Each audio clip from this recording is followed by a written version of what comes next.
Permettez-moi d'abord de saluer la vision historique des plus hautes autorités pour avoir accepté la création de cette compagnie aérienne, comme vous l'annoncez, dénommée Mali Airlines SA.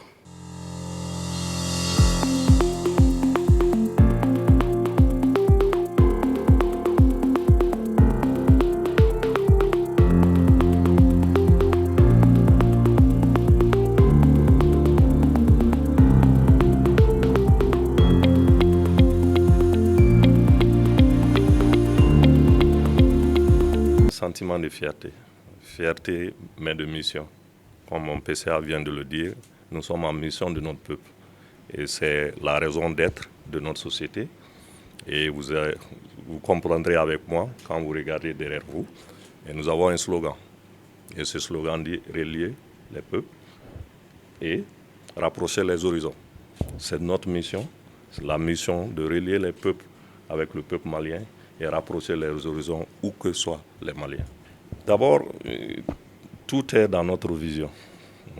La vision de servir nos compatriotes.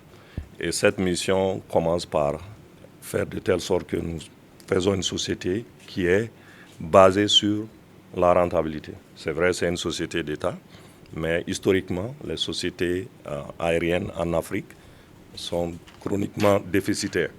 Donc nous voulons nous assurer que tous les moyens nécessaires, que ce soit les moyens humains, techniques et financiers, seront déployés pour assurer notre mission. Comme mon PCA vient de le dire, dans l'aviation, le processus d'opérationnalisation d'une compagnie aérienne prend du temps. Il y a des préalables et je vais un peu expliquer ces préalables. Il faut pratiquement 2 étapes dans le processus de certification. Et ce processus commence avec l'obtention de l'agrément de transport aérien. Qu'est-ce que c'est que cet agrément? Cet agrément, c'est que la société doit prouver qu'elle a la capacité financière d'exploiter une compagnie aérienne. Je suis certainement, cette compagnie est une compagnie d'État, mais cette obligation s'applique à cette compagnie. Même si elle est une compagnie d'État, elle doit prouver à l'État qu'elle a la capacité financière d'exploiter une compagnie aérienne. Ensuite, il y a l'étape de l'obtention du permis d'exploitation aérienne. Et c'est pratiquement l'étape où nous devons montrer notre capacité technique d'exploiter une compagnie aérienne. Et ce permis d'exploitation aérienne, son obtention se divise en 5 phases.